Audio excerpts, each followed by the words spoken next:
ध्यान एक शब्द आध्यात्मिक जगत में चलता है जिसे कहा जाता है ध्यान। ध्यानी, ध्यान करो, ध्यान करो और ध्यान करो। तो ये ध्यान का यदि हम बहुत सरलता से इसकी व्याख्या करें, सरल भाषा में इसकी व्याख्या करें, तो ध्यान का वास्तविक अर्थ होता है जो वस्तु हमारे पास थी पर किन्हीं कारणों से वो वस्तु हमें नहीं मिल रही है, तो उसका ध्यान करके और उस वस्तु को पुनः पा जाना। जैसे हमें पूड़ी बनाना है तो उस पूड़ी बनाने के लिए हमें उसको तलने के लिए झारे की आवश्यकता पड़ती है। तो झारा तो हमने लिया था, हमारे घर पे रखा था, तो किसी ने कहा कि वो झारा ला दो, तो ढूंढा नहीं मिला, बार बार ढूंढा तो भी नहीं मिला। तो फिर किसी समझदार आदमी ने कहा झारा तो था और हमने लिया था और पिछली बार हमने पूड़ी बनाई भी थी पर अब वो मिल नहीं रही है। तो फिर उन्होंने कहा एक काम कर, तो ज़रा बैठ के ध्यान कर, कहाँ रखी है ज़रा उसका ध्यान कर।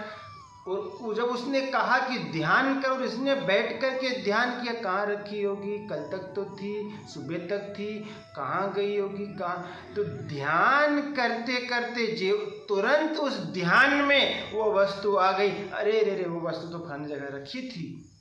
तो ऐसे ही ईश्वर को कहीं खोजना नहीं है, वह तो हमारे अंदर ही है, पर वह किन्हीं कारणों से, माया के पर्दे के कारण हम वह वस्तु ईश्वर रूपी हमसे ओझल हो गई। तो फिर गुरु ने कहा वह तेरे अंदर है, कैसे मिलेगी?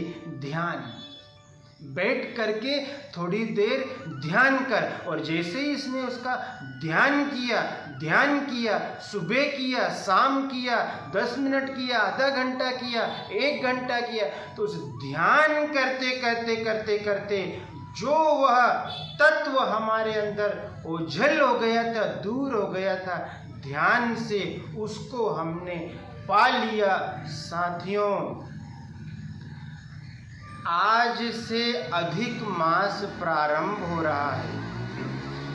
बहुत सरल भाषा में इस अधिक मास का महत्व कहें तो हमको 12 महीने दिए जाते हैं। साल का 12 महीना होता है, पर ईश्वर की तरफ से एक 13वां महीने के रूप में हमें सब्सिडी के रूप में दी जाती है कि हे जीव, यदि तू इस माया के व्यापार में मेरा ध्यान नहीं कर पा रहा है, तो इस 12 महीने में मैं तेरे को एक 13वां महीना दे रहा हूँ, और इस 13वें महीने में तू संसार को जो समय दे रहा है उस समय पर प्रतिबंध लगाकर इस अधिक मास के समय में तू मेरा ध्यान कर। जब तू ध्यान करेगा इस 13वें महीने में, तो इसको एक नाम जप का तेरे को 1000 गुना नाम जप का फल दूंगा।